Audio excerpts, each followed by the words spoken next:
Welcome, everyone. Thanks for those who are able to turn on their cameras. Great to see folks. If you're able to turn your camera on, go for it. I know what it's like. I run Zooms, multiple ones a week, and I'm also on them. And I know sometimes you're just like not camera ready, but it's super helpful just to like, yeah, hey, even just a quick like hey and wave like Shannon. Super helpful. Hey, Basang, awesome. Yeah, just to kind of get a sense of like who's there. So when I see your LinkedIn requests and things like that, or meet you other places, I kind of recognize you. Hey, Jack, awesome. So it's a little weird to do an intro of myself. You'll kind of learn a little bit more about what I do in a day to day. And I then spent a lot of time and energy going into impact investing. Shannon, we look out for the question that it's for reason really, I think, interesting for those who have worked in them. And I'll say actually something that sets you up really well for impact management in impact investing and in private equity is a nonprofit background or international development background, because the work you have to do to sort of measure impact, to measure change, growth, that's what impact management is. And the financial professionals are having a hard time like counting and putting numbers behind something that service folks have been doing for decades. So it's very interesting. So I encourage all of you, not to be disheartened if you're applying for jobs or transitioning and it seems like you may not have the relevant skills. Sometimes it's just learning the right terms to call your current skill set, and that's the only different. So I love it. And sorry for my landline ringing, and great to see comments in the chat. I'm kind of looking at them as I go. So after business school, focusing on social entrepreneurship, kind of pushing my professors to bring in more courses on impact investing, helping to launch a social startup that was for women of color in STEM. That's not my background, but I met someone who was launching that business, and I'm project manager and program management, sort of my specialty. So just helping her kind of launch that business in the Boston area. And then I saw a job. My brother actually saw a job in impact investing and said, "Hey, I know you're trying to get into this. I saw it on LinkedIn. Do you want to apply? I can connect you to the person who posted." And from there, I got my job with Bridges Impact Foundation and the Turner MIINT. Yeah, systemic flow. Yeah. That's interesting that you knew that. Yeah, small world. Yeah, systemic flow and Jess Sannon.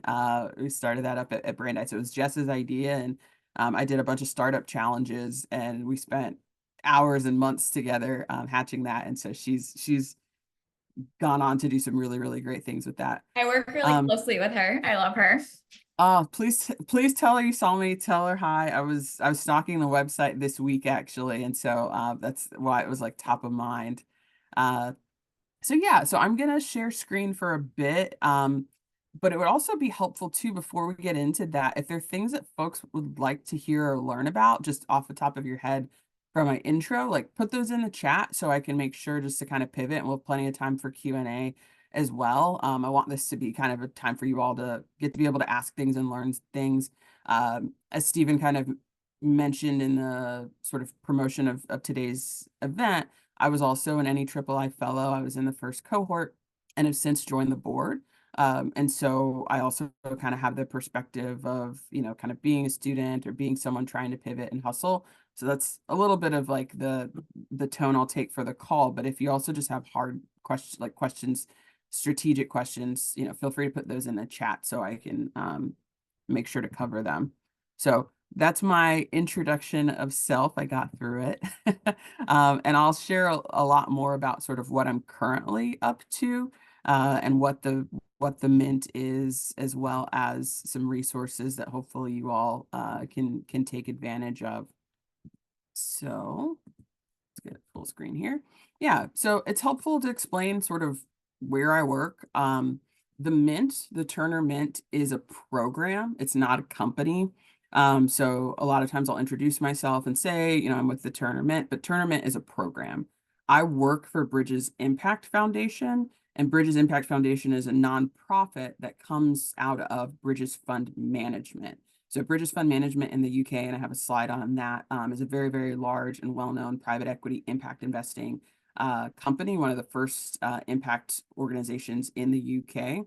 And so sort of the energy around everything we do at Bridges is about sort of finding and developing best practices.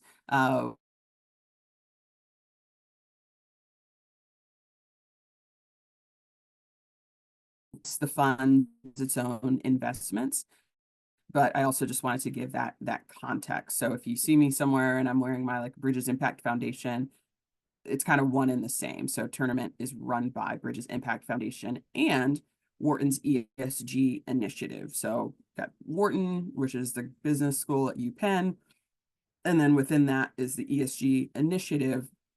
And we've been co-producing the Turner MIINT for about 9 or 10 years together. The Mint itself is about 13 years old, but once we sort of grew to, finding an academic partner, Wharton has been our partner since the beginning. So a little bit about Bridges and oh, awesome. Actually, Jock's working with some interns from the ESG initiative. Fantastic. So a little bit about Bridges in case anyone's curious about the private equity arm. In the 22, I think now 22 years since Bridges has existed, over $1 billion in capital is raised. This number is, I think, from the 20th year. It's still what's on the website, but over a billion pounds have been raised in capital, over 220 portfolio investments. We've got 4 sort of verticals under which they try to invest.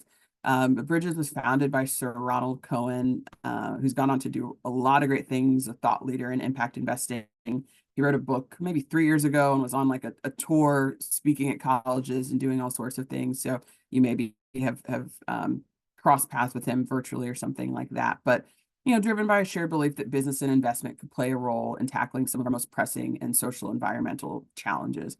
And that's sort of why I leaned into impact investing with my nonprofit background, is I still wanted to make a difference. I just wanted to try it in a different area with sort of different, different people.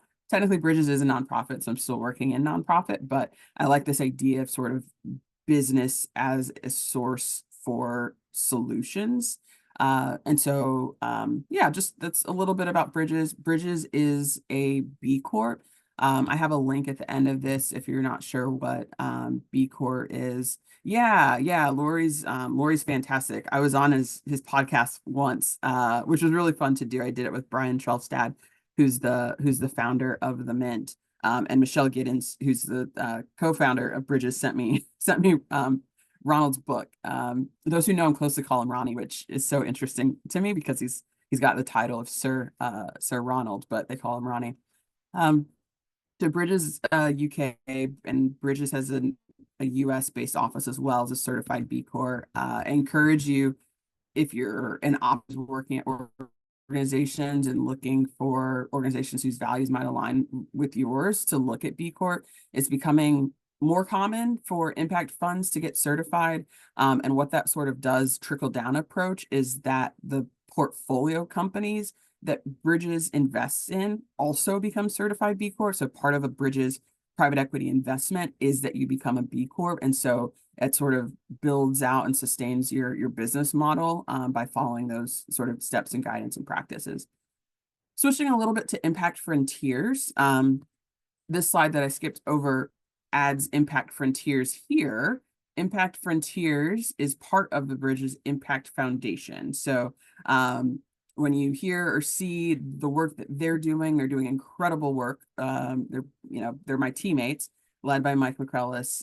They're also part of Bridges Impact Foundation, but sort of like Turner MIINT, we've got our own logo. We're kind of doing our own work, field building. Turner MIINT's really focused on graduate students, Impact Frontier on working professionals. So I put that in there just so you see we're all kind of playing in the same sandbox.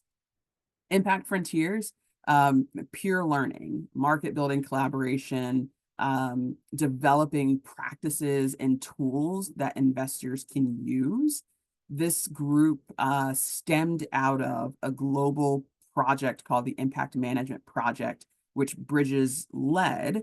And it worked with hundreds of impact investors from around the world, surveying, having focus groups, getting input about how do we measure impact, what's something that we can all agree on, right? You've got this industry that's like 30 years old, kind of stemming from socially responsible investing to now having ESG and impact investing and philanthropic investing. And so it's like, what's our standard, right? And there have been attempts. Iris was an attempt. It's like, what do we do? And so the I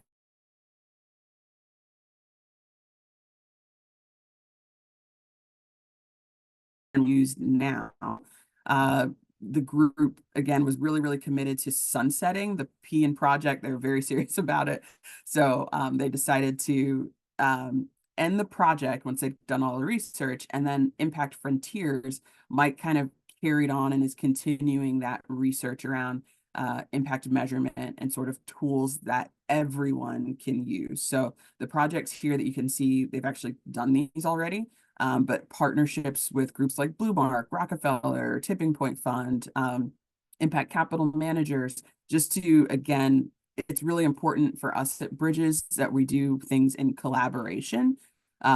There are a lot of funds that have their own method for measuring impact, and that's okay because you do have to get really specific within your organization about sort of what's important and why you're measuring what you're measuring.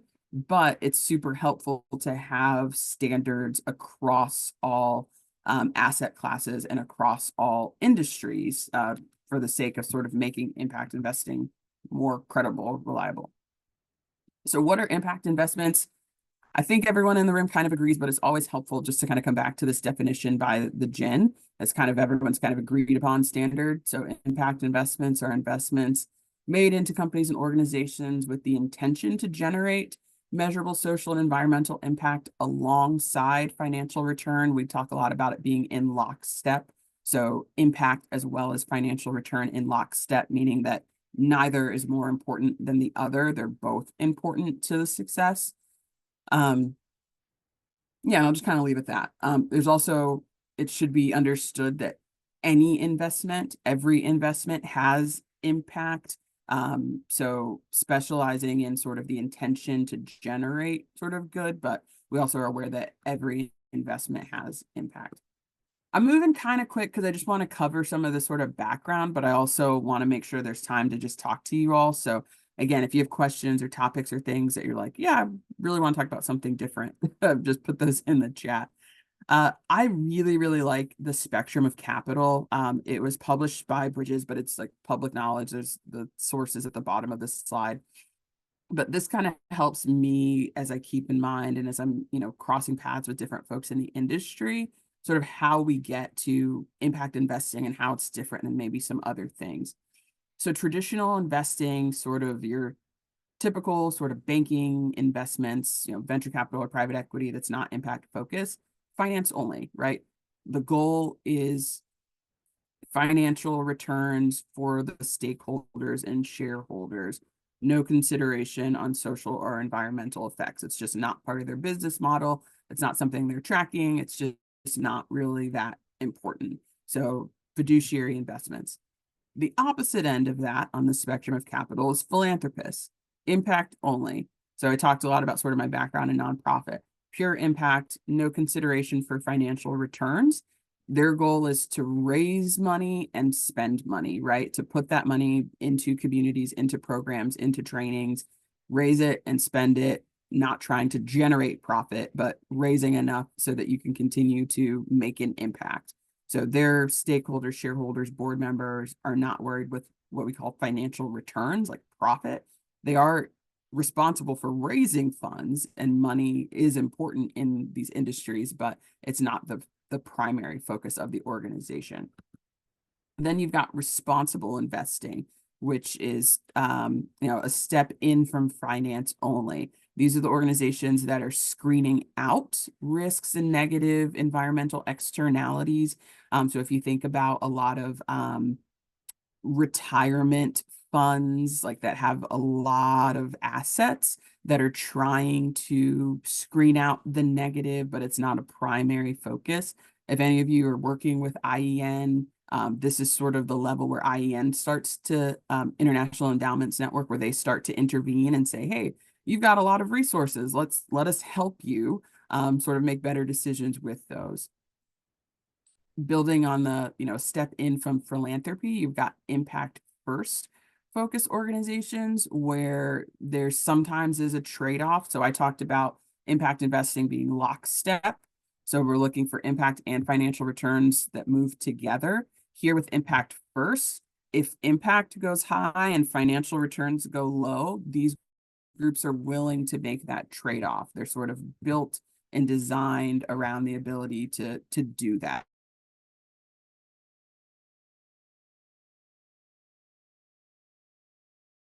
Man was a chief chief investment officer there when he designed the Mint program. So big fans of the work that they do. Sustainable. This is where ESG falls. So a clear focus on selecting investments with positive ESG related factors. So seventh generation, which is in the UK. If you think about the companies that have their branding, for their soaps and things like that, that say we're using less plastics and we're doing all this stuff, like we're focused on ESG, really a sustainable aspect. And I'm not going to talk a lot about all the ESG things, like there are people who are more focused in that than I am, but ESG, sustainable investing, and then impact investing is sort of the thematic investing. So impact investing can be impact first or thematic, but Bridges Fund Management falls in the thematic where the focus is on finding equally attractive commercial and impact opportunities. I'll pause there in case anyone has a question about this. But this resource is available. You can find it on the internet if you just Google Spectrum of Capital, but I always like to just keep this in my mind when I'm thinking about impact and interacting with different organizations. Can you keep it up for 2 seconds while I take a picture of it? Because that's a good one. Yeah, sure. And you'll see the market return. It's kind of in blue and high impact coming from the other side of the screen in green. And you can have an impact first investment that's high in market returns, and you can have a responsible investment or sustainable investment that's really high in impact. But this is sort of generally what you'll see at the firms. Yeah. Awesome. And I'll share my slides as well. I kind of designed these in a way where I can share them as a resource as well. So I have one quick question. So for the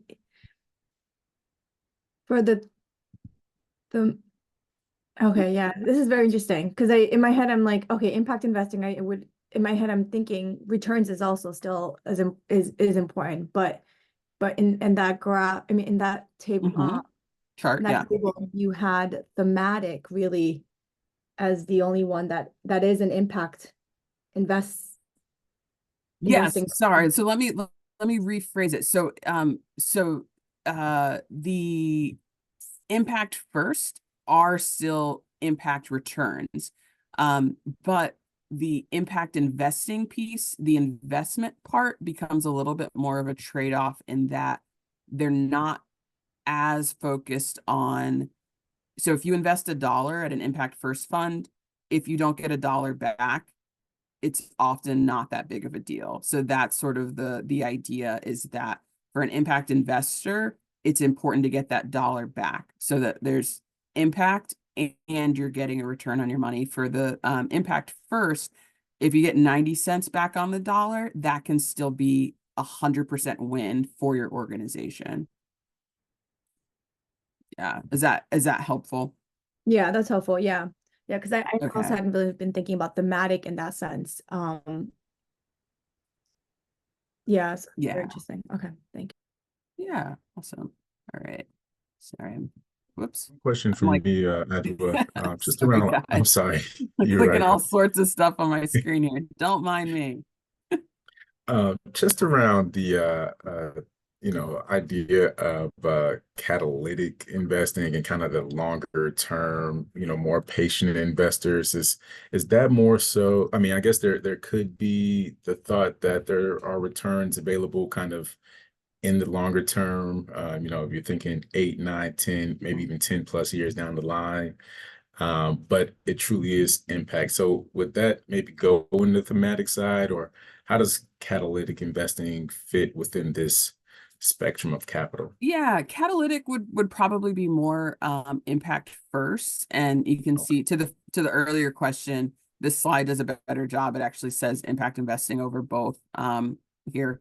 So catalytic would probably be more impact first, because that extended time to give the company and the entrepreneur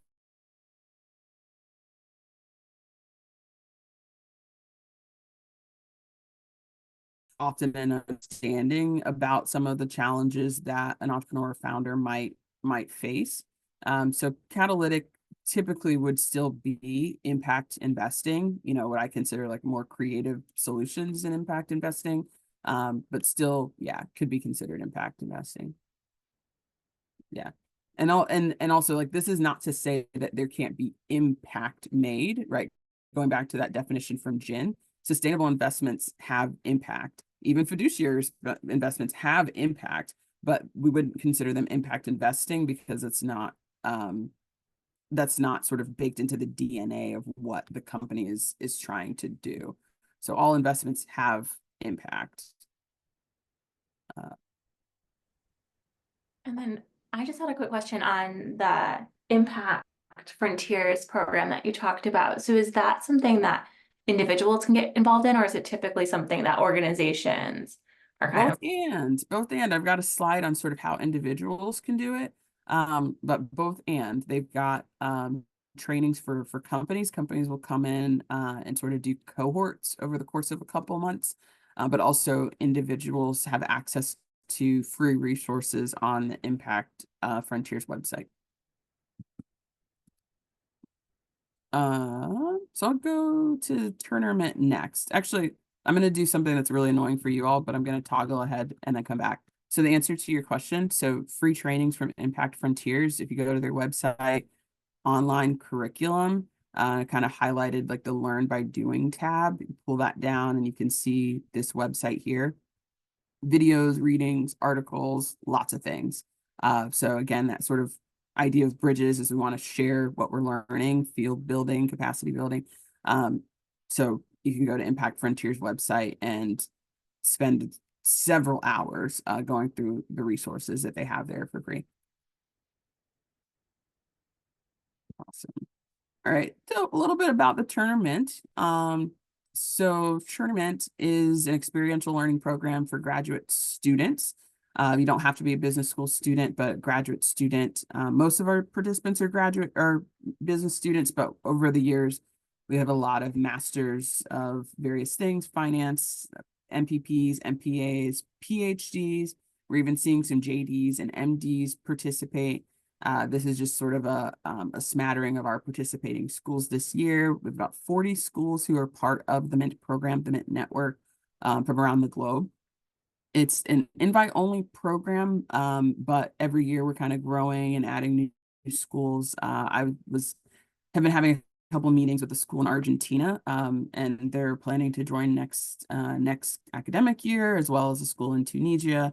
So we're, always just kind of reaching out to schools that have a impact, either focus, impact-driven club, sustainable enterprise, but just a focus within the university, within the student body, that's interested in impact investing, social finance, sustainability.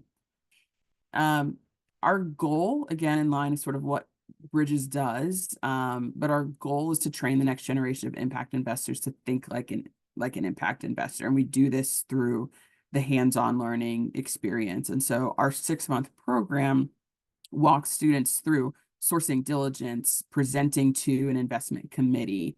And so when you go through the program, you end up basically with an internship level experience so that when you're applying for jobs in impact investing, you can say, I know how to conduct due diligence. I know how to do an impact analysis of a company. I've worked with entrepreneurs who are founding, impact-driven focused businesses. There's also the opportunity to create a vibrant network of students and practitioners. We have 500 students in each cohort, I think we have about 40 mentors, and there'll be about 40 judges coming to the competition in Philadelphia. And so there's access to all these impact professionals, as well as we have networking events that connect folks beyond. So lots of ways to connect. The way that we do it is to put students sort of self-select or form teams within their university, 2 to 5 people. The reason for this is that it mimics a deal team at a fund. Some of you who maybe are already working in impact know that impact firms are pretty small. So if you got 10 people at your office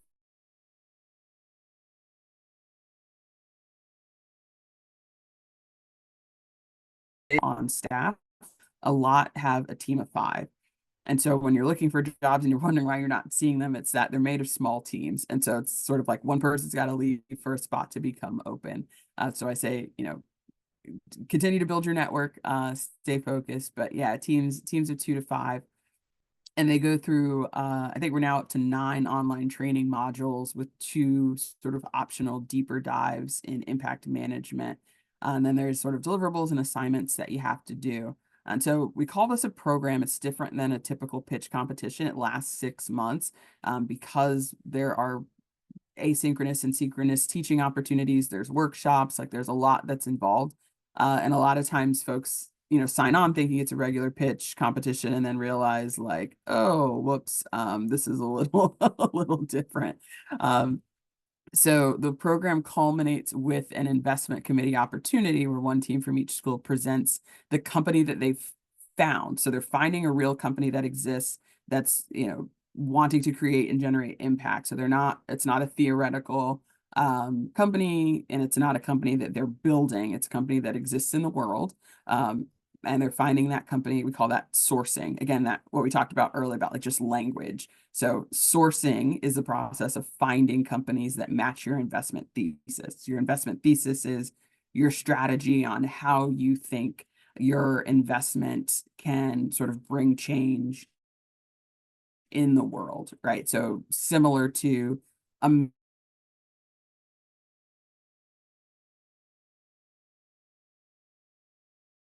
investment ability to have an investment thesis, and you're sourcing companies that fall under that investment thesis with the hope that your team can secure a $50,000 investment into that company. And the companies are early and seed stage companies. So they're, smaller companies getting out of startup and family and friends season of cycle of fundraising. These are the training modules. I'm going to kind of just go through this quickly because you all are not actively enrolled in the program, but this is sort of the process. So if you're just thinking about, how can I learn more about impact investing? Our team has been working on a book. Eventually, I don't know when it's going to be published, but eventually there will be a book. It might be after you're out of the fellowship, but I'll circle around and make sure that I share it on my LinkedIn when the book is ready.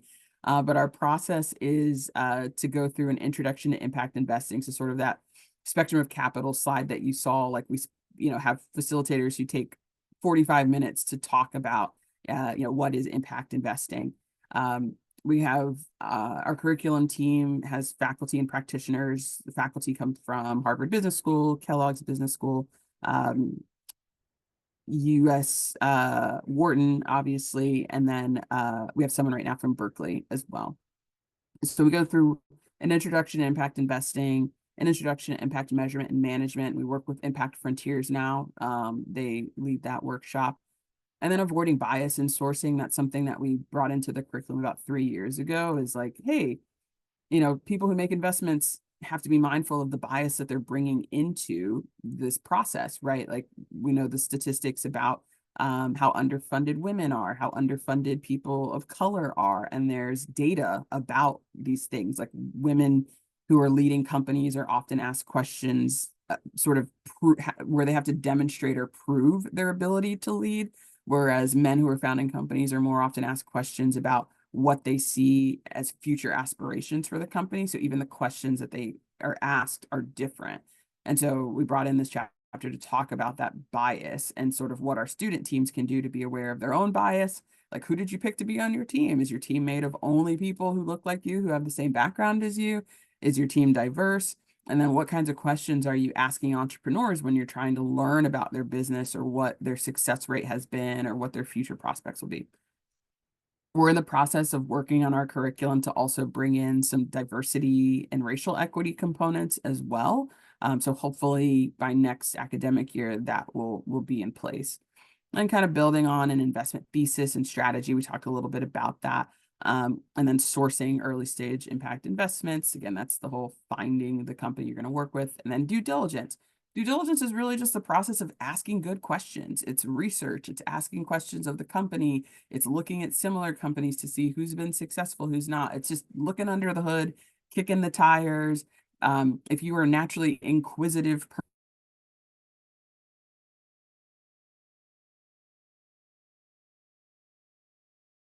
company you're going to invert in and make an investment and sort of be in partnership with is who they say they are and is doing what they say that they will do. And it's also a chance to get to know the founder, right? For any of you who are entrepreneurs yourself, like a lot of sort of working your business and fundraising is just getting people to know who you are and making that connection. A lot of people invest really in the entrepreneur, not necessarily the business. And you see that a lot in the private sector. You see people like the guy with Fire Festival. It's like, how does he keep raising money? He's just literally wasting all of it. Well, he's connecting with investors and they're investing in him, not his business, right? And then we also have a module on presenting to an investment committee because that's the work that a deal team would do. I'm going to skip this. This just shares what our assignments are, but the assignments basically correspond with the teaching concepts. These are our winners in case you're thinking like what kind of companies, meet all these criteria that Adwoa is talking about. Again, I'll send these slides. You can look at it. But the idea, right, is that there are entrepreneurs, there are people who are creating social enterprises like EV Match, which is about electric charging vehicles. So they were founded in California. And so their founder is this incredible woman with a tech background and wants to make it more accessible for people who have electric vehicles to charge them. Not everyone can afford to have a charging station at their house. So is there a share model, right, where people can find and access charging stations that they can use and borrow for like a temporary time without having to pay or buy to put one at their home, especially if you're a renter in an apartment, you may not be able to set one up right in your apartment. These are some other winners. Hold on just a moment. Get something in my eye. There we go. Last year's winner, SunFox, is a health tech company in their last mile investment. So it's a device that allows people to track cardiac event, to know whether or not they need to go to the hospital or not. And so it can save lives by just alerting folks to sort of the severity of the symptoms that they're having. And it's something that can be used in like rural villages. Yeah, so a question about like how the winners are selected, is it ROI or other criteria? There's a lot that we look at. So our judges are trained to look at impact. And I know some folks who sent me like private messages, so I see those and we'll try to answer those in a moment. But yeah, the winners are based on, how much impact does the company have or what's their sort of future outlook on impact. What's the business model? Does the business model seem sustainable and scalable, right? Are they selling a product that people can actually afford? If it's rural India, is it going to be something that is hundreds of dollars? Well, no one can afford to buy that. So we're looking at the business model, if it's smart, if it makes sense. If they have a product or have been working, we'll look at like the financial returns. Do they have impact measurement and reporting in place? So we're looking at a lot of different things. Yeah.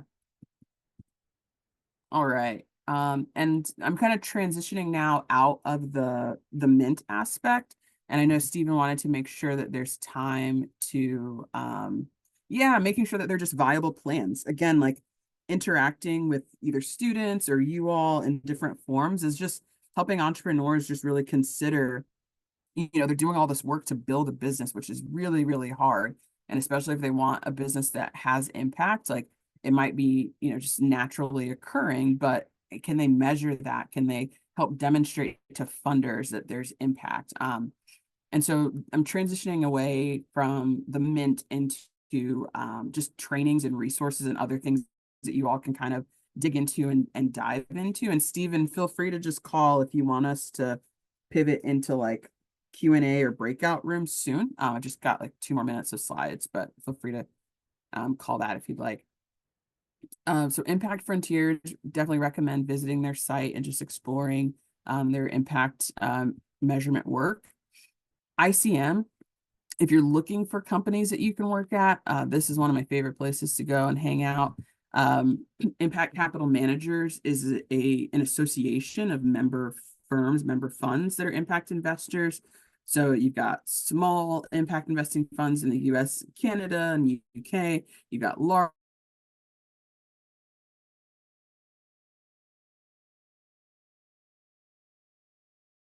to work at. You can use the filter tool and filter by city, location. You can filter by, are they climate related? Are they education? And so it's a good place to go and look. The other thing too that I recommend for folks is, sign up for a newsletter, like visit a website of an organization that's the kind of place you'd like to work for, and sign up for their newsletter so that you can be in the know about what they're doing and when they maybe have jobs that are available or webinars, things like that. Even when you have a career in impact, you just still want to keep your network, find out what others are doing. Folks in impact investing are really, really nice. Most of us are very generous with our time and wanting to connect and share. We're all learning from each other. We collaborate a lot. Impact Alpha. So I am going to share with Stephen some information for you all as fellows to access a free 12-month subscription to Impact Alpha. It's like a $300 value. So definitely sign up. So you get 12 months free Impact Alpha, which has a newsletter, as well as they just launched a career hub. I was talking to their co-founder yesterday who directed me to the career hub, which is another place you can look for impact jobs. The newsletter sends out jobs as well, interviews. It's weird. I've been interviewed by Impact Alpha. They have podcasts. There's tons of resources there. So you all will have the ability to sign up for membership there. And then these are just other resources. I'll share these with Stephen, can share these with you, just good places to kind of check out. SoCap Global has great articles. They have a newsletter as well, videos, podcasts just on different topics. Some of you mentioned catalytic capital. SoCap has an annual conference, and so there's just resources from years of conference that you can look at and learn more about different topics. The GIN has a job board. B Corp, which I mentioned, you can look at their job board, which is B Work, or just dig around on like what the qualifications are to become a B Corporation. Mars in Canada is also accelerators and incubators can be interesting places, whether you're an entrepreneur or whether you just want to follow sort of what startups are doing. Incubators and accelerators are great places to sort of follow and see. I like following what Techstars is doing. And then connect with me on LinkedIn. I share a lot of jobs on my LinkedIn page. As I find them, I repost them. So feel free to connect. I know a couple of you already have, and you'll just sort of see what I'm seeing that I share and repost. So I'm done there. I'll take questions, but also Stephen, I defer to you. This is great, Adwoa. Thank you so much for the offer for Impact Alpha. It's an amazing resource that I've shared with you all, and you should sign up for sure. I think, Adwoa, let's turn it over to the fellows and see what questions they might have and what they can pick your brain about. Sure.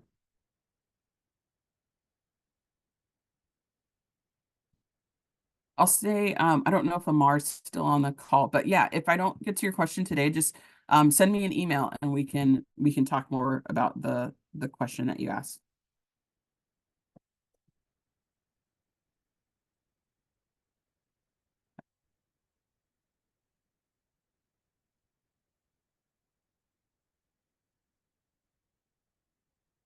Sanheta has it. Go ahead, Sanheta. Hi, Adwoa. This is Anita. I had a question regarding entry into this field. So I am based out of Toronto, and I have a background in not-for-profit and ground-up execution of grassroots organization. And I was wondering, what would be your advice in terms of types of roles, this upskilling that is needed for me to segue into this field? I am very passionate about research. So that was something that I was looking into, but what would be your general advice? Yeah. I'm always a fan of attending workshops, conferences, just getting to know the people who work at again, the kind of firm you might want to work for. There are a good number of investing firms in the Toronto area. Even the government is doing some impact investing. So you would probably be able to get or look for like an analyst job, which is sort of the entry level in impact investing, like analysts and then associate, or sort of the role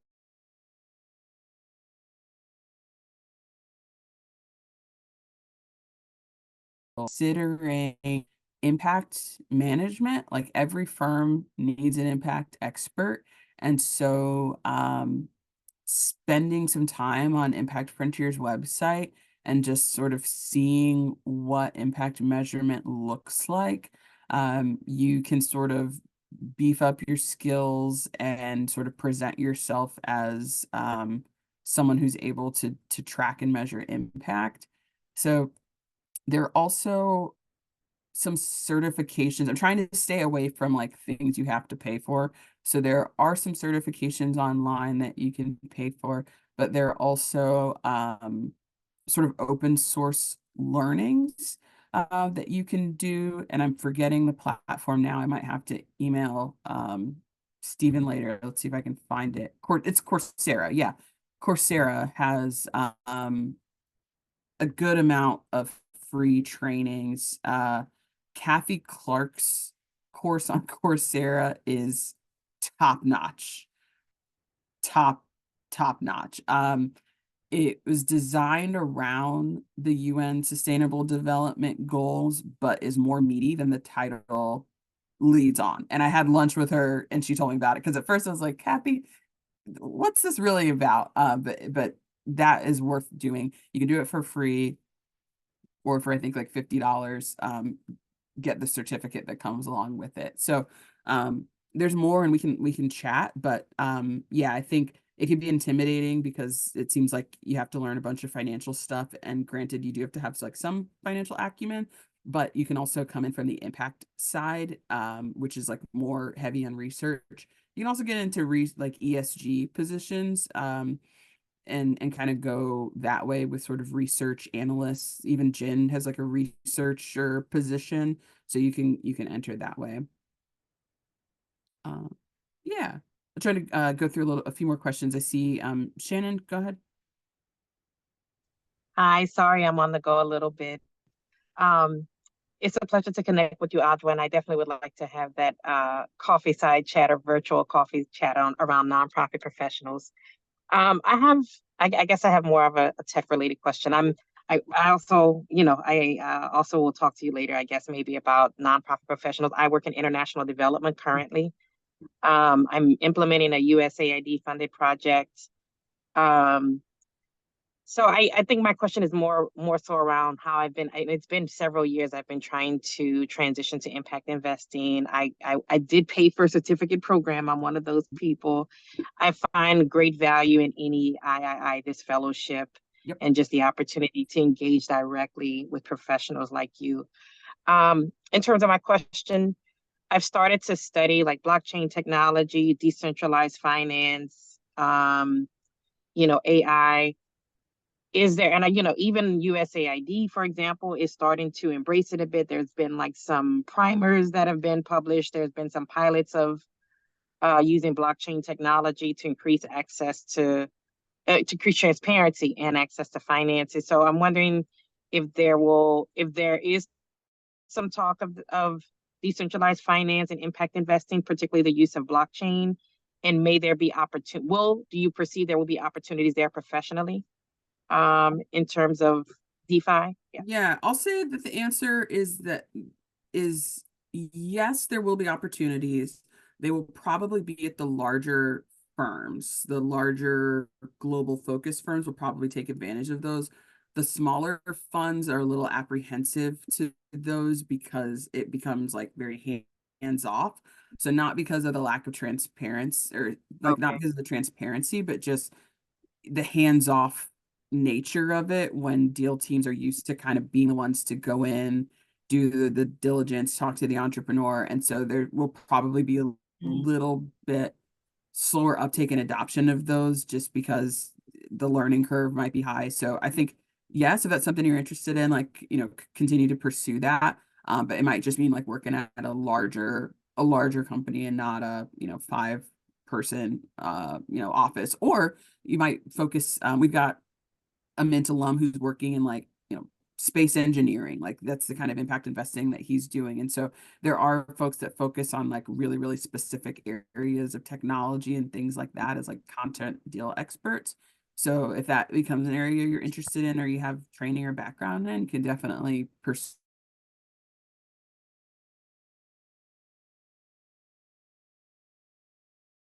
add on a resume overnight to become, an impact investor.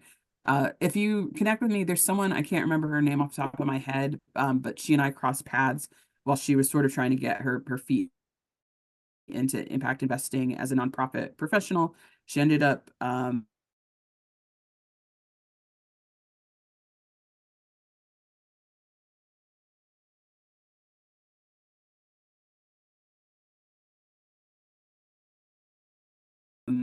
think has a good narrative about leadership, and use the language to get her foot in the door and onto other things. So yeah, so email me and I'll try to connect you. Yeah, let's go, Beth. Okay. And then absolutely, Okay. Beth, and I see Nora, your hands up. Really interesting framing. Thank you for what you've shared today. Really helpful. I run an accelerator for clean tech startups, and so I have two main questions for you.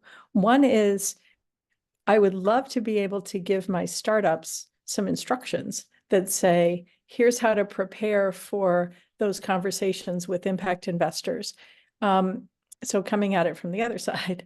And we have, among other things, within our program, we have a requirement that they complete this what we call GHG-ERP, which is greenhouse gas emissions reduction potential calculation. And they can then take that with them and say, here's the environmental impact that we're going to have. Now, they're all really early stage, so this is a prediction. It's not an actual.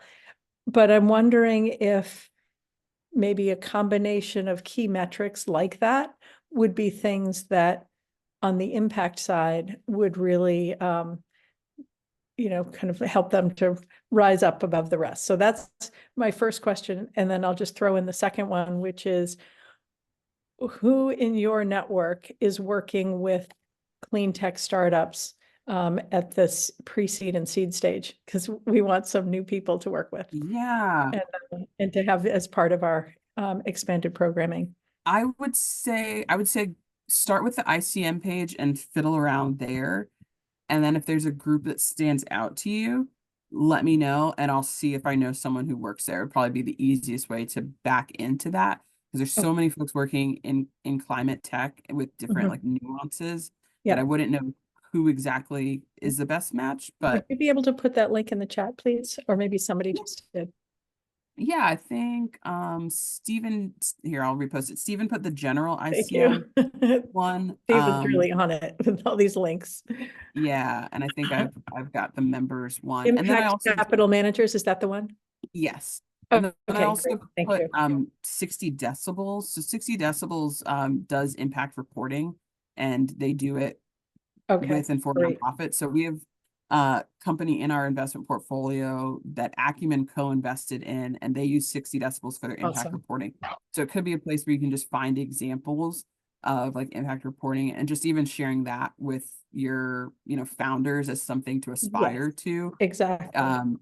Yeah. Perfect. So Yeah, you gave me let's stay two in touch. answers all in encapsulated in one. So thank you very much. Yeah, absolutely. I think the other person maybe had to go who had their hand up. Okay. Yeah, But Nora just I'll dropped say, off. okay. But I do encourage those of you with international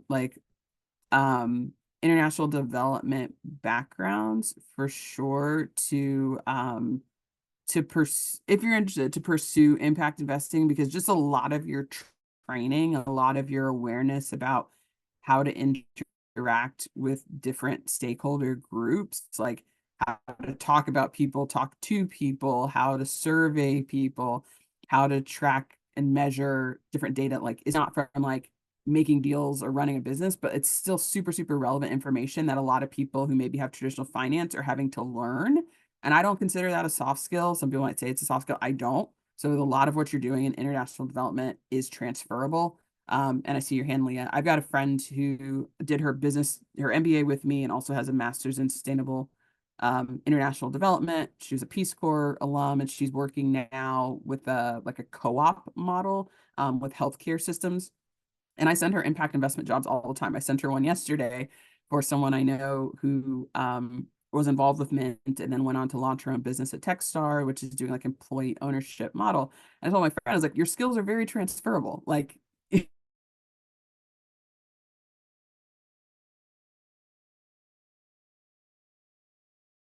to people that much. It's like there's a job for you everywhere.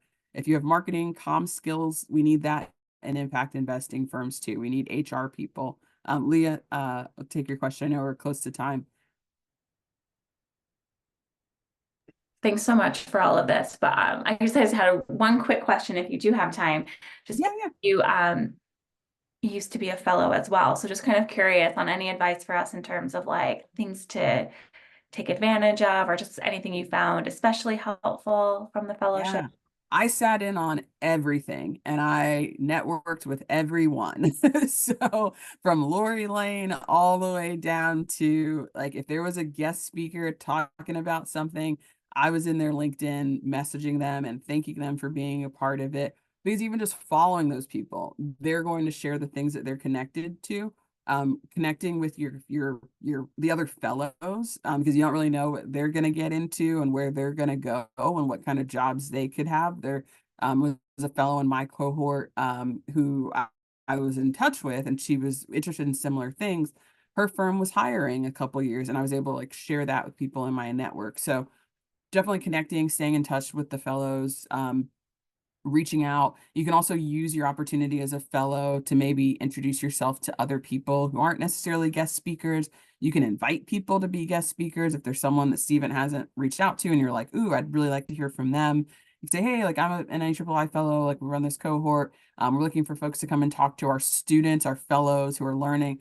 Anything where it's like people are learning. Impact folks were very like, yeah, we'll share what we know. So all of those are great ways to connect. It kind of gives you like almost a student hat without being a student hat, just to say you're part of the fellowship. So yeah, connect with everyone because you never really know, like where that will go. Yeah, thanks, Beth. I know a couple people have to go, so I'll stick around though for anyone else who wants who has questions. I've got some time, but thank you all for your engagement and participation. This has been a super, super active group, and I've enjoyed hearing from you all and look forward to follow-up conversations with folks. Again, connect with me on LinkedIn, email me. If I know you're a fellow, I'll make time and sort of prioritize. So yeah, happy to help. Yeah, Sanhita, go ahead. Just another question, completely unrelated. I saw the Mint and the business school collaboration slide. Like, what is that collaboration about?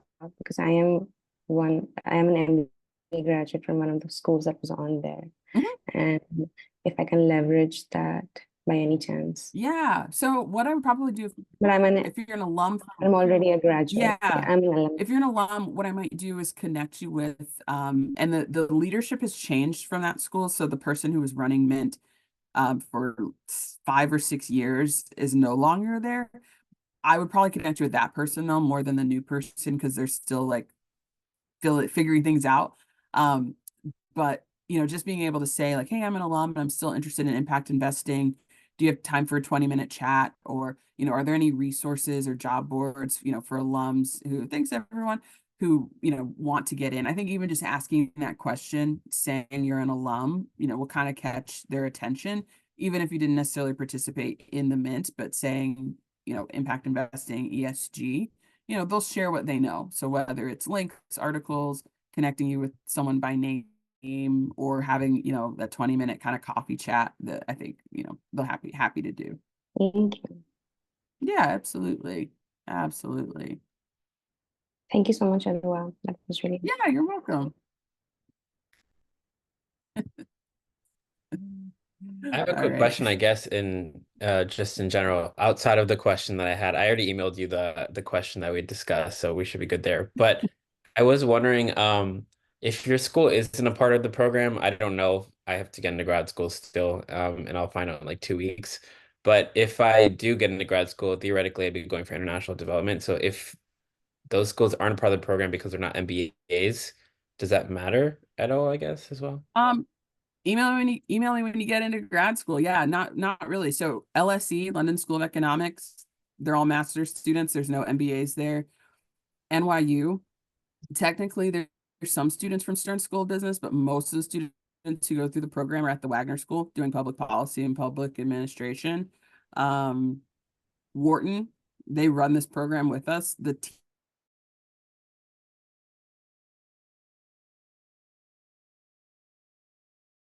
MBAs be wildly successful in impact investing. Cool. Yeah, so just let me know where you end up, and if there's a school we're in partnership with, but if not, and you're, still enrolled, I might be able to work with you. We have audit options for individual students, sort of like how Impact Frontiers has their curriculum available online. We do an audit option for individual students who aren't participating with the team. Got it. Thank you. Yeah, absolutely. All right, great questions. Thanks, everyone. It's great getting to talk to you all and see you. Thank you so much, Adwoa, for your time. Really appreciate you coming here and sharing all these great resources. I'll be sure to get these resources out to the fellows and include them with our Google Drive and on the link for the video. But really appreciate everything that you do for the program, for being a board member, for being a past fellow, and sharing that experience with us all. Really, really great. Thank you. Absolutely. Absolutely. And I'll email you my slides, so the links are a little easier to find. That's great. All right. They'll love Thanks, looking through Stephen. that. Thanks, everyone. Take care. Have a great day. Bye. Bye, everyone. Have a good day.